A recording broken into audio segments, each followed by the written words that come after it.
নমস্কার, আজগুবি হেসেলে সকলকে স্বাগত। আমি অর্চনা। আজকে একটু উচ্ছে ভাজবো, কিন্তু একটু অন্যরকমভাবে, যাতে ঝাল ঝাল মশলা দেওয়া, একটু টক টক ওরকম টাইপের ভাজবো। তার জন্যে কড়াইতে একটু জল গরম করেছি, তার ভেতরে দিয়ে দিলাম একটু মোটা মোটা করে গোল গোল করে কেটে রাখা উচ্ছেগুলো ধুয়ে দিয়ে দিয়েছিলাম। এবার এটা সেদ্ধ হবে ভালো করে, তার জন্য দিয়ে দিলাম একটু নুন, পরিমাণ মতো নুনটা দিলাম, দিয়ে এবার ভালো করে এটাকে নাড়াচাড়া করে দেবো। যখন ঠিক উচ্ছেটা এই 70% মতো সেদ্ধ হয়ে যাবে, তখন ওটাকে একটা ঝুড়ির মধ্যে বা কোনো একটা জালি টাইপের ভেতরে দিয়ে জল ঝরিয়ে নেবো। তো যাই হোক, উচ্ছেটা হোক, এবার চাপা দিয়ে দিলাম। উচ্ছেটা ফুটতে তখন উচ্ছেটা অলরেডি হয়ে গেছে। এবার একটা শুকনো কড়াই বসিয়ে দিলাম।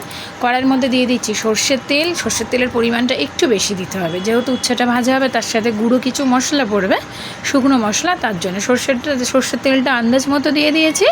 এবার এর মধ্যে তেলটা গরম হওয়ার জন্য একটু অপেক্ষা করতে হবে।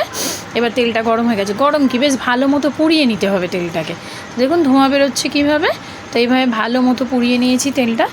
ঠিক আছে, এবার এর মধ্যে দিতে হবে একটা করে জিনিস, একটু দিয়ে দেবো আন্দাজ মতো পাঁচফোড়নটা দিতে হবে। পাঁচফোড়নটা একটু যখন চড়বা করে ফুটবে, বেশ লাল লাল হয়ে গেছে, তার মধ্যে দিয়ে দেবো একটু গোটা জিরেটা নাড়াচাড়া করতে তো গন্ধটা বেরিয়ে গেছে। এবার দিয়ে দেবো সেদ্ধ করে রাখা উচ্ছেটা ঢেলে দিলাম। উচ্ছেটা এবার নাড়াচাড়া করবো ভালো মতো। উচ্ছেটাকে দেখুন কতটা মতো সেদ্ধই বেশ অনেকটা হয়ে যায়, তাই না? আর ভাপানো জিনিস তো খুব ভালোই লাগে। জলটা ঝরিয়ে ফেলে দিয়েছি। এবার এটাকে ভালো করে নাড়াচাড়া করতে হবে। এইভাবেই নাড়াচাড়া করতে করতে যখন উচ্ছেটা গাটা একটু লালচে হয়ে আসবে, দেখুন কতটা ভাজা ভাজা হয়ে এসছে, তেলের রঙটাও চেঞ্জ হয়ে গেছে। এবার এটাকে এইভাবেই নাড়াচাড়া করতে করতে আন্দাজ করে দিয়ে দিলাম নুনের পরিমাণটা একদম ঠিকঠাক দিতে হবে, এক্সট্রা হলে পরে এটাতে ভালো লাগবে না।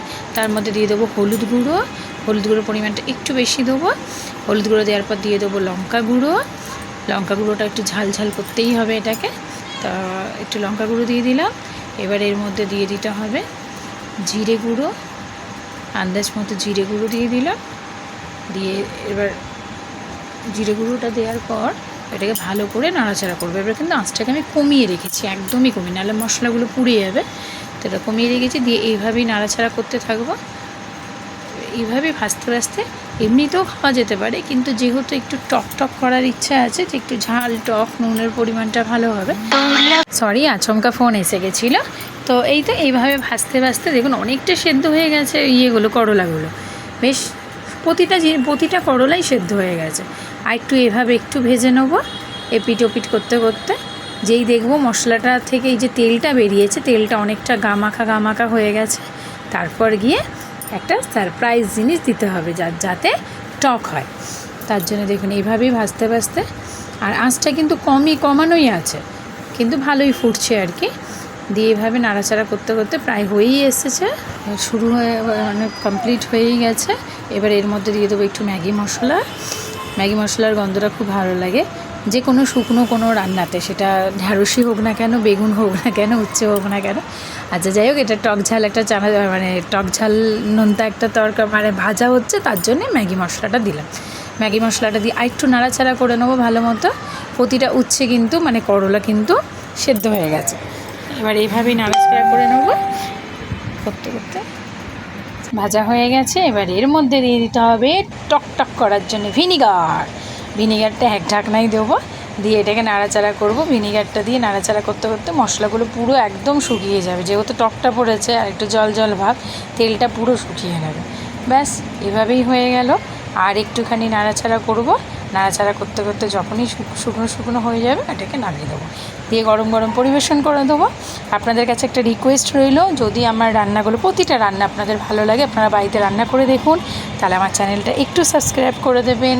তাহলে কি হবে, আমি আজগুবি হেসেলে যেরকম রান্না ছাড়ি, সেরকমভাবে আপনারা দেখতে পারবেন। আর একটা কথা হচ্ছে, আমারও আরও ইচ্ছা হবে আরও রান্নাবান্না করতে। তো যাই হোক, এইভাবে একদিন রান্নাগুলো করে দেখুন। প্রতিটা রান্না খুব সুন্দর খেতে হয়, প্রতিটা টেস্ট হয়। দেখেছেন? এবার পরিবেশন করে নিয়েছি, কেমন লাগছে দেখতে বলুন। এটা বেশ টক ঝাল একদিন বানিয়ে খেয়ে দেখুন। একটা লাইকের আশায় রইলাম। আপনাদের সকলে ভালো থাকুন, সুস্থ থাকুন, আর আমার ভিডিওগুলো একটু লাইক দিন।